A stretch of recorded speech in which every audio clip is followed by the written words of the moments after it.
ৰব ভিডিঅ'টো একদম প্ৰথমৰ পৰা দেখাইছোঁ। আজি মই আনবক্সিং কৰিবলৈ ওলাইছোঁ এটা ফ্লিপকাৰ্টৰ পাৰ্চেল আৰু এই পাৰ্চেলটোত আছে ইউকল ব্ৰেণ্ডৰ এডাল এয়াৰবাডছ। এইডাল মই প্ৰায় এসপ্তাহমানৰ আগতে অৰ্ডাৰ দিছিলোঁ আৰু ফাইনেলি আহি পাই গ'লহি। আৰু ইয়াৰ কালাৰটো দিছিলোঁ মই পাৰ্পলত। এয়া লগত আহিছে এডাল টাইপ চিৰ কেবল আৰু লগতে এয়াৰ টিপছ। লগতে ইয়াৰ প্ৰাইচটো খুব এফৰ্ডেবল হয়। আপোনালোকে যদি অতি কম খৰচতে এনেকুৱা এডাল এয়াৰবাডছ ল'ব বিচাৰি আছে তেতিয়াহ'লে আজিয়ে ফ্লিপকাৰ্টত অৰ্ডাৰ দিয়ক।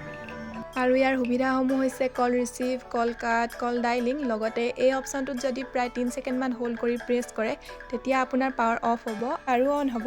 আপোনাৰ চাৰ্জ দিবৰ বাবে ইয়াত এনেদৰে এয়াৰবাডছ কেইডাল ভৰাই দিয়ক আৰু তাৰ পৰা চাৰ্জত লগাই দিয়ক, চাৰ্জ হৈ যাব।